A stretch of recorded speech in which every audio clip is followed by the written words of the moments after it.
मासूम बिटिया जिसकी खिलखिलाहट सुनकर सारी थकान दूर हो जाए। बच्चों की मुस्कुराहट के आगे सारे दुख दूर हो जाते हैं। बच्चे घर की शान होते हैं, जान होते हैं। आज हम एक ऐसी ही मासूम की कहानी बताने जा रहे हैं। वैसे तो सोशल मीडिया ने उस बच्ची का नाम घर घर पहुंचा दिया है, उसकी तस्वीरें खुले आम शेयर की जा रही हैं, लेकिन हम ऐसा नहीं करेंगे। हम सिर्फ उस मासूम की बात करेंगे।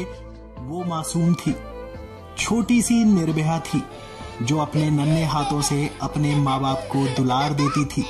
निर्भया छोटी सी 3 साल की मासूम निर्भया, जो खेल के अलावा शायद ही कुछ जानती हो। लेकिन एक दिन कुछ हैवानों ने उसकी खुशियां छीन ली। खुशियां ही नहीं छीनी, बल्कि इस तरह हैवानियत की कि उसे सुनकर किसी का भी खून खौल जाए। बच्ची के मांस को उन हैवानों ने ऐसे नोचा जैसे आदमखोर जानवरों ने नोचा हो। उन शैतानों ने बच्ची के साथ इस कदर हैवानियत का नंगा नाच किया कि बच्ची न जाने कितनी तड़पी होगी। वो इतनी छोटी मासूम थी कि उन हैवानों से अपने को बचाने के लिए गुहार भी नहीं लगा सकती थी। बच्ची सिर्फ यही सोच सकती थी कि उसका क्या कसूर, जो अंकल उसके साथ ऐसा घिनौना खेल खेल रहे हैं। क्या ऐसे हैवानों को तुरंत फांसी पर नहीं चढ़ा देना चाहिए? तो आइए थोड़ा हम बात करते हैं 16 दिसंबर 2012 की। कानून क्या सजा देगा, क्या नहीं, हम 16 दिसंबर 2012 से सुनते आ रहे हैं, लेकिन आज तक निर्भया बिटिया के हैवानों को फांसी नहीं मिली। 16 दिसंबर का एक आरोपी, जो उस वक्त 16 साल का था, वो मजे में छुट्टा घूम रहा है, क्योंकि वो हैवानियत करते वक्त 16 साल का खुद मासूम था।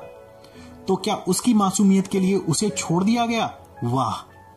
इन दोनों हैवानों को भी कोर्ट में पेश किया जाएगा, केस चलेगा, सुनवाइयां होंगी। 1 साल, 2 साल, 3 साल, 5 साल, 10 साल, और फिर हर साल ऐसे न जाने कितनी अनगिनत मासूमों की मौत पर तमाशा बनता रहेगा। हम 2012 से 2019 में आ पहुंचे हैं। आए दिन ऐसी घटना होती रहती हैं, ऐसी घटनाएं सुनने को मिलती रहती हैं। घटना सुनते ही हम भारतीयों का खून खौल उठता है। हम मोमबत्ती जला देते हैं और मोमबत्ती बुझते ही कुछ देर बाद हमारा खून भी ठंडा हो जाता है। हम भारतीयों की तरह ही भारतीय कानून भी है। जब साबित हो गया कि गुनाह इसी गुनहगार ने किया है, हर सबूत, हर गवाह चीख चीख कर कह रहा है यही असली गुनहगार है। गुनहगार भी कह रहा है हाँ वही गुनहगार है, लेकिन इसके बावजूद केस सालों साल चलता रहता है। गवाहों को तारीख पर बुलाया जाता है, परिवार को बार बार आना पड़ता है। कई बार तो लगता है कि पीड़ित खुद भी गुनहगार है।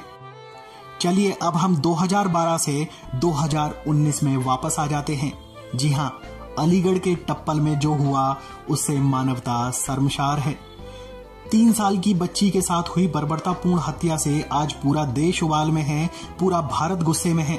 सोशल मीडिया हो या सियासी दल, सभी जगह एक सुर में यही आवाज आ रही है कि गुनहगारों को कड़ी से कड़ी सजा मिले।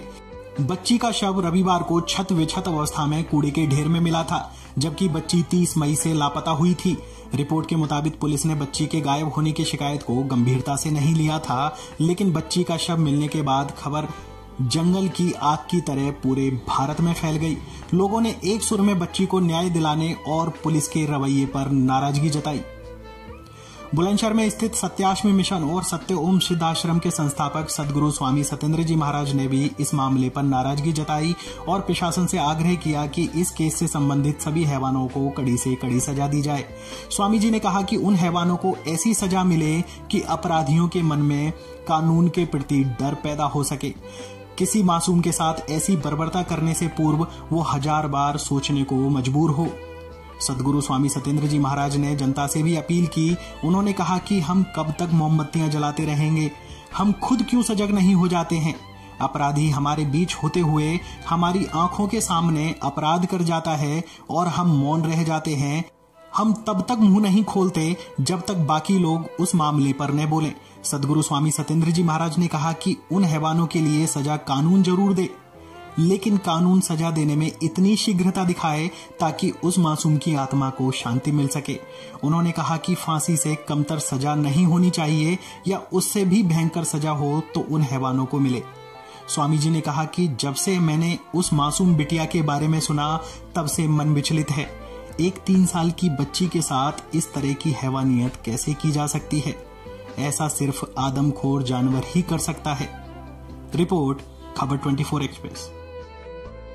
ऐसे लोगों पे, दरिंदों पे, जिन्होंने अभी अलीगढ़ में एक छोटी सी बच्ची के साथ इतना भयंकर दरिंद्रतापूर्ण व्यवहार करा, इस पर जो है सरकार को और न्यायालय से मेरी मांग है कि उन्हें जो है इस पर न्याय दिलाना चाहिए। इन्हें दरिंदों को दंड मिले, अधिक से अधिक शीघ्रता इन्हें दंड दिया जाए।